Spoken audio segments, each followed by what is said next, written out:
जिस तरीके से उनका सस्पेंशन हुआ है, क्योंकि वो डिमांड कर रहे थे कि हमने 267 के नोटिस दिए हैं, उसके आधार पर मणिपुर पे चर्चा होनी चाहिए, दिखाता है जब से इंडिया अलायंस बना है और इंडिया अलायंस का रूपरेखा बनी है तब से भारतीय जनता पार्टी बैकफुट पे है। और वो हर दिन पार्लियामेंट का मैं मानती हूँ पार्लियामेंट्री डेमोक्रेसी का गला घोटने में लगी हुई है। अब मैं भारतीय जनता पार्टी को मणिपुर पे जवाब देना चाहिए, प्रधानमंत्री जी को सदन में आकर बताना चाहिए कि क्यों 80 दिन से ज़्यादा हो गए हैं, हिंसक घटनाएं नहीं रुक रही हैं, महिलाओं पे घटनाएं नहीं रुक रही हैं, ना होम मिनिस्टर्स को काबू में ला पा रहे, ना मुख्यमंत्री पे किसी तरीके की कार्रवाई हो रही है, ना women and child welfare minister जिनको वहाँ पर होना चाहिए। महिलाओं की जो हालत है, जो वहाँ पे जिस तरीके से ट्रांजिट कैंप्स में रह रही हैं, उस पर जाकर ध्यान देना चाहिए क्या हो रहा है, पर हर तरीके से विफल हुए हैं, इसलिए जवाबदेही से भाग रहे हैं और पूरा ये सस्पेंशन का नाटक और ये नाटक करने में लगे हुए हैं। जी वहीं जो सभापति हैं जगदीप धनखड़, वो भी कह रहे हैं कि शिष्टाचार और अनुशासन बनाए रखना चाहिए, जो सस्पेंशन हुआ उसको लेकर।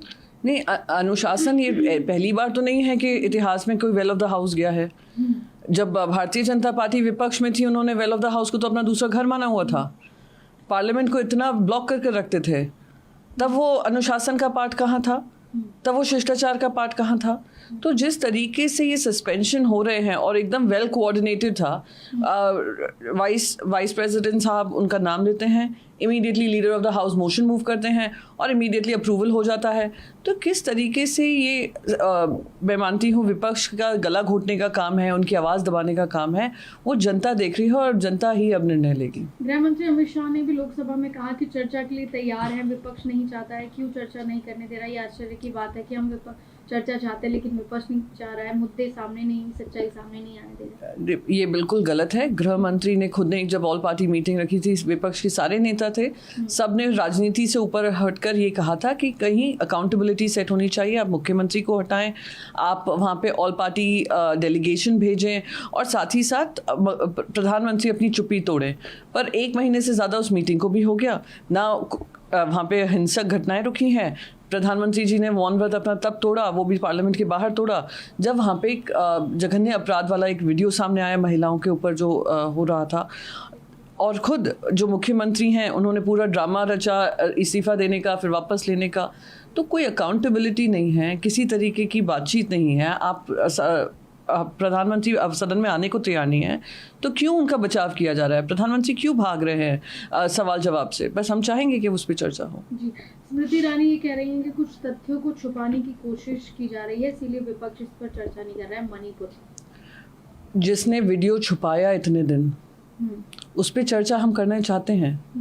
किसने इतनी सारी दर्दनाक घटनाएं छुपाई हैं, इंटरनेट बैन लगाकर, उस पर हम चर्चा करना चाहते हैं।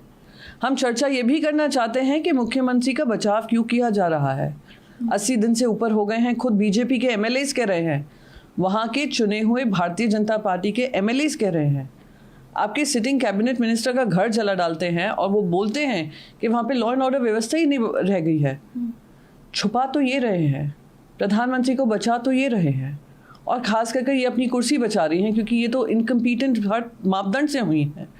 तो मैं तो बस कहूँगी कि सच्चाई देश के सामने आनी चाहिए, पर ये सामने आने नहीं दे रहे हैं। जैसे मणिपुर में इंटरनेट बैन लगाकर सच्चाई छुपाई गई है, यहाँ पर प्रधानमंत्री का सदन में आकर बैन जो इन्होंने लगाया है वो स्पष्ट होता जा रहा है। जी, मणिपुर में हिंसा हम सभी देख रहे हैं, वहीं मेघालय के मुख्यमंत्री के कार्यालय के बाहर भी पथराव हुआ है, कई लोग घायल हो गए हैं।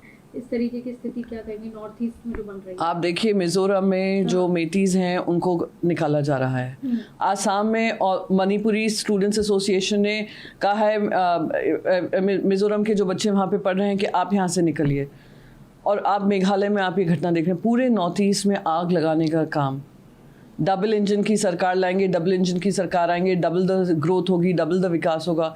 इनका सिर्फ एक ही विकास है, कैसे लोगों को लड़ाते रहें, कैसे हिंसक घटनाएं फैलाते रहें, किसी तरीके की अकाउंटेबिलिटी ना हो और अपने वोट बटोरते रहें। जी, इसके साथ ही कांग्रेस के वरिष्ठ नेता हैं पृथ्वीराज चौहान, वो कह रहे हैं कि 10 अगस्त के आसपास मुख्यमंत्री जो हैं शिवसेना के, एक नाथ शिंदे उनको हटा दिया जाएगा और अजीत पवार जो है वो बन जाएंगे। वो शिवसेना के मुख्यमंत्री नहीं, शिवसेना पार्टी के नहीं हैं।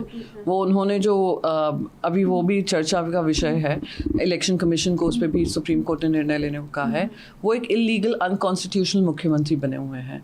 और अभी जो चर्चा चल रही है, पूरे महाराष्ट्र में चर्चा चल रही है, खुद एनसीपी के एमएलए जो अजीत पवार जी के साथ हैं, वो रोज़ ट्वीट कर रहे हैं कि हमारे मुख्यमंत्री बनने वाले हैं, भावी मुख्यमंत्री। तो अगर वो सामने से कह रहे हैं तो कुछ तो साठगांठ रही होगी। पर सबसे इम्पोर्टेंट बात यह है, जिस तरीके से भारतीय जनता पार्टी ने यूज़ एंड थ्रो मैकेनिज्म किया एक नाथ शिंदे को और उनके 40 गद्दारों को, उनको अब उनका डिस्क्वालिफिकेशन भी होगा और उनकी पूरी राजनीतिक करियर को ख़त्म करने का भी काम भारतीय जनता पार्टी ही करेगी। शुरू से हमने कहा था कि ये पार्टी ऐसी है जो अपने खुद के अलायंस को खाने को तैयार है अपने आप को बढ़ाने के लिए। वो उन्होंने करके दिखाया। वो अपनी सच्चाई पे कायम रही कि ये लोग अपने अलायंस को के पीठ में भी खंजर घोंप सकते हैं, अलायंस की पार्टियों को भी तोड़ सकते हैं और फिर जो पार्टियां तोड़ी हैं उनको ख़त्म करने का काम जो एक नाथ शिंदे का होगा, उनके 40 गद्दारों का होगा, वो महाराष्ट्र की जनता देखेगी।